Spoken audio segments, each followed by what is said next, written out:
Hi, my name's Claire Norburn. I'm Artistic Director and Playwright with the company The Telling, and I'm here to tell you about our show which is about to be touring, which we're really excited about. It's called I Spy.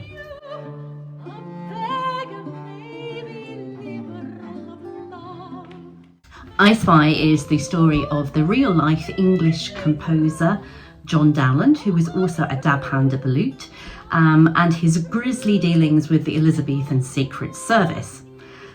Dowland is really not cut out for being a spy. He just wants to go off hand in hand with his sweetheart and to be recognised as the true genius on the lute and as a composer that he thinks he is.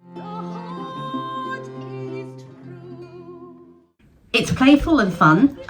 Think Spooks meets Blackadder, but it's also quite surreal. The audience are also involved, and when you arrive you'll be given a chance to break an Elizabethan spy code, which might have some consequences for what happens to Dowland at the very end of the show. Yes, there's also amazing music. Dowland's songs are so beautiful, they're unlike anything else really. But there's also lively dance music, tavern music. It'll get you wanting to get up on your toes and dance. So rather than The Spy Who Loved Me, our show is really The Spy Who Loved Composing. That might be more apt. The Telling has a lineup of a singer and 4 musicians, and they're playing a host of strange and wonderful old instruments, including bagpipes, not bagpipes as we know them, but the kind of original rustic predecessors to the kind you might see a Scottishman with a kilt playing, but also recorders, viols, fiddles, and naturally the lute, with a brilliant lutenist, James Bramley, who's joining us.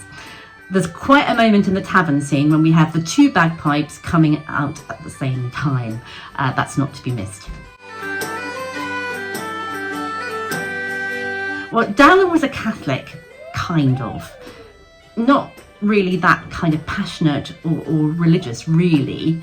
He probably didn't go to Mass very often. But being a Catholic was kind of a cool thing to do if you were young. It had the edge of danger to it. So rather than taking drugs in the 16th century, you might have become a Catholic. It was common for musicians to be kind of on the fringes of the spy network. Not proper spies, but occasional informers. And why would Dowland do that? Well, the fact that he's Catholic has a bit of a cachet, because obviously there were all these Catholic plots happening in the 1580s and 90s. And the Secret Service was really set up to respond to those Catholic plots. So if you were Catholic, you could get in there and find out what was going on. It was a bit of a double-edged sword in that you never knew, the Secret Service never knew how much to trust that informer. They might be double agents, of course.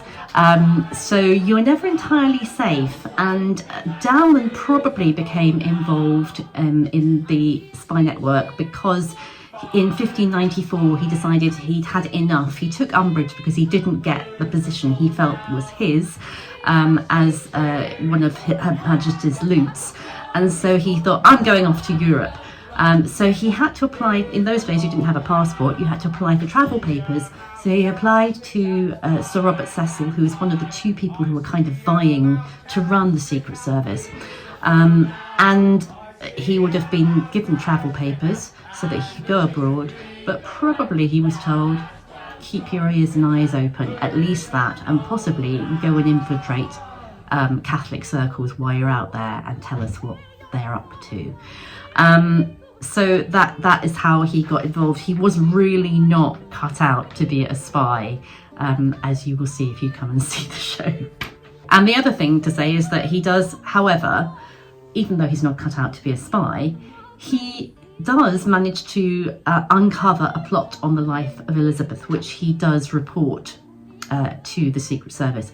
But he takes quite a long time to do so, and therein lies a problem, as you will see.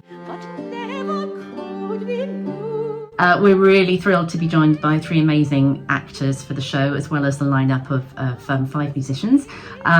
So we've got Dominic Marsh and Neil Ashton. Both are regulars or have been regulars at Emma Rice's productions of Wise Children and formerly Knee High. and we're really thrilled that they're coming to join us. That shows the quality and also the kind of work that we do with music and theatre kind of colliding. They're both brilliant at that. Neil Ashton's also a regular at the Comedy Store, so you might come across him there. He works a lot with Paul Merton.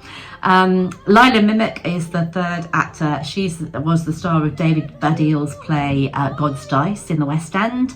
And all three of these actors have worked with Italian before, and we're thrilled to have them back. We know that they'll fit in right in and have a ball with us, as we will with them.